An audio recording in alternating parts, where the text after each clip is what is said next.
If you've landed on this video, it's either because you were recently laid off as a 3D artist or you're a 3D artist worried about being laid off. And I'm here to tell you that you're correct. It sucks. It is a terrible process, but I've been through it before. I'm about 3 years out from being laid out and I've seen the full path. So I'm here to talk to you about that journey and how being laid off can actually be a little bit of a superpower for you going forward. All right, let's get into it.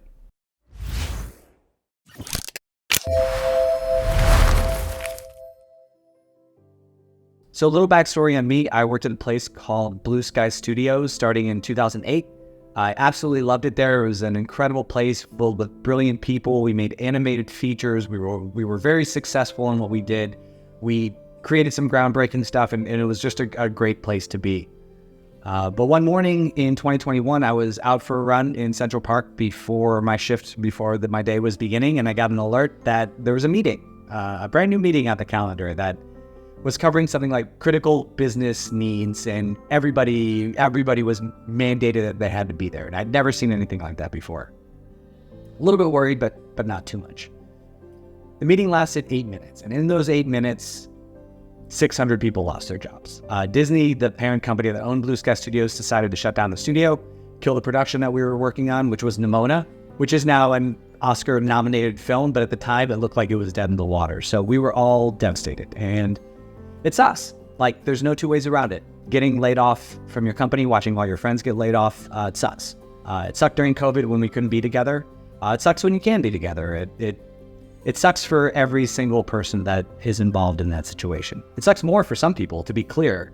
For the people who are relying on that job for their visa to stay in the country, for the people with medical conditions that are relying on that medical insurance provided by your work, not having that or not sure where that's coming from is incredibly stressful. For the breadwinners of the family, or when two people in a relationship both work at the company and the family loses their entire income, it sucks. But even if you are in the best of situations, being laid off is still a huge upending of your emotional state, your financial insecurity, pretty much everything that you had going for you in that moment. But like I said, I'm a few years out from that, and I'm going to tell you about the rest of the process. So step one is the time I like to call the scramble, and it's exactly what you think it would be. It's a little Hunger Gamesy. So everyone gets launched at the same point. All these people were not expected to be job hunting. You're all scrambling to get your demo reels together, your resumes in place, get your contacts in order, contacting recruiters, reaching out. It's a difficult time because, again, these are people you've worked with. These are friends. These are people that you love. But you can't communicate with them about your process because there's a little bit of competition, but mostly it's just inappropriate, right? Like if you get a job interview at somewhere that somebody else wanted, you can't be happy about that because it makes them sad and that makes you sad, right? Or like, somebody else can't get a job at a place and then say, hey, everybody, I got this job. And like, no one's going to cheer with you, which again, you're used to celebrating your wins and losses with these people. So it's very, very difficult. But my one advice to you is that during this time period, it can feel like it's starting to get competitive, but I just encourage you to show as much kindness as you possibly can during that time period. Because a few years out, people are going to remember how you were in the difficult times, and this is the most difficult of times. So if you see a job opening that you think someone would be great for, even if you're interested in it, go ahead and send it to them. If you see an opportunity to help somebody, if you get some kind of deal on some software that helps you improve your demo reel, share that with other people. Share what you have. In the moment when things look the bleakest, it's the kindness that people will remember, and they'll remember that about you for a long time. On the flip side, if you're kind of selfish, it can reflect poorly on you. And there are some people who I really liked who behaved selfishly during the scramble, and it's kind of affected how I view them for the long term. So again, just lean into your kindness, lean into your empathy, lean into all of those things, and you'll be in good shape. So when the scramble ends, usually it takes a few months, people will start landing into roles. It won't be everybody, but 80 or 90%. And people will just kind of get scattered all over the world. People will go to all these different jobs in different films and games and product companies and e-commerce companies and all these places. People will become real estate agents. You don't know. People just go everywhere. And after that happens, that's the end of the scramble. And then you enter phase 2, which is what I call the settling. So for about a year, everybody just is at their new job. They're getting settled. They're figuring things out. It's at this time, though, people start updating their LinkedIn and you start finding out where everyone ended up, and something interesting starts to happen. you know, those like good people that you work with, the really smart ones that just never had the opportunity for a leadership position or an opportunity to really grow because there's, you know, a variety of factors. They start getting cool jobs. Like the good ones find their way into cool roles, and people start doing things that you don't necessarily think that they would do as a job, but like things you're like, oh yeah, they are very good at that. Like that actually is a really good fit for them. So people will start landing all over the industry in these roles that are kind of better fits for them than they had previously. And so that is something that happens. And again, that takes about a year to settle, and everything just kind of, after that scrambling's complete, the settling happens for about a year.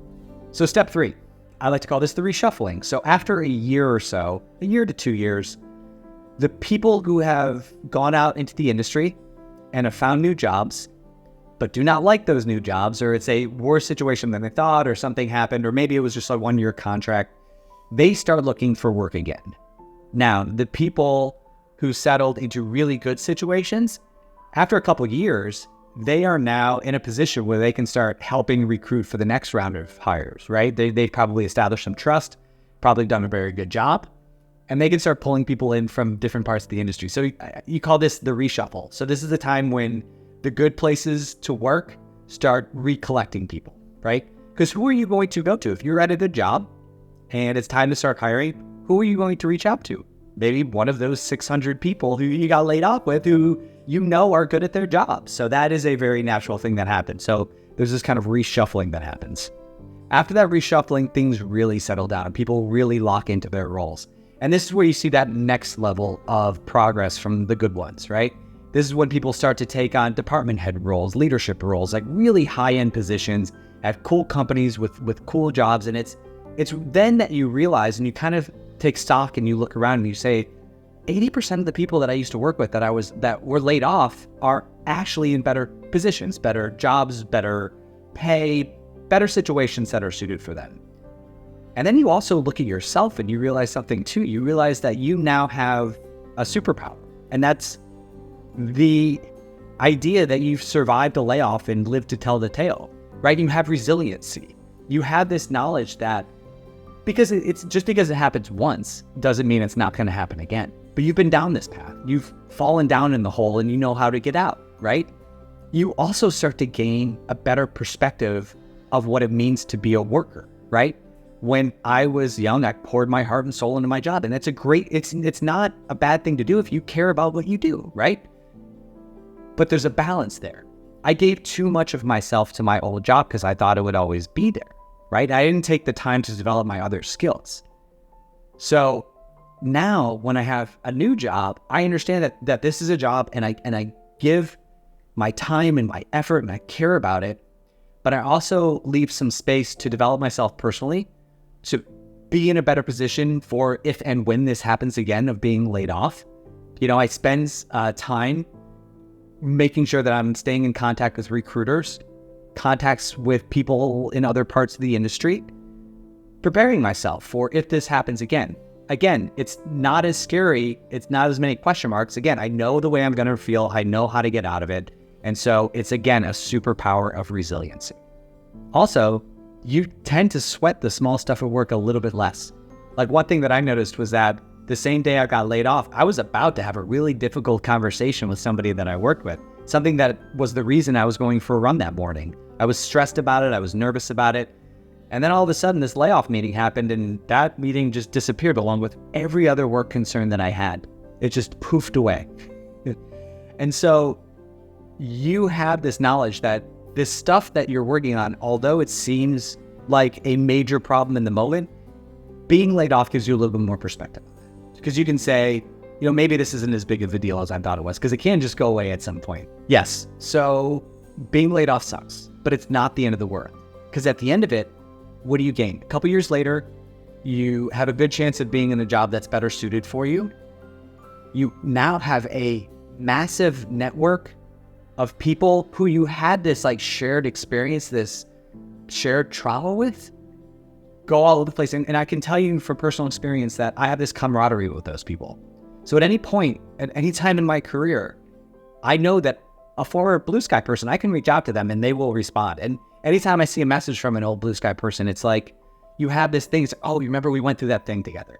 And yeah, you're asking me about this random thing now. Yeah, sure, I'll help you out with that. No problem.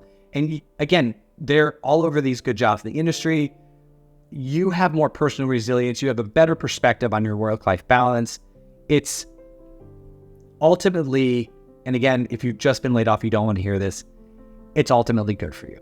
And like I said, you can't control it anyway, so might as well roll with it and make the best of a bad situation. So again, if you're going through it, I'm sorry. If you have any questions, please feel free to reach out to me. You can find all my contact information in the comments down below. You can also find me on LinkedIn. You can message me on LinkedIn, wherever you want. I'm happy to help people get through this difficult time. If you just want to yell at me and say that I'm wrong about all this stuff, go for it. I'm all for that too. So yes, so if you're going through it now, it sucks, but I encourage you to stay strong, understand that it will get better, that you're going to pull yourself out of this, and remember to be kind throughout the difficulties. It is the best approach, both short-term and long-term. It's the best way to get through it. Don't panic. Everything's going to be fine, and you're going to come out the other end a better, stronger, more well-rounded person.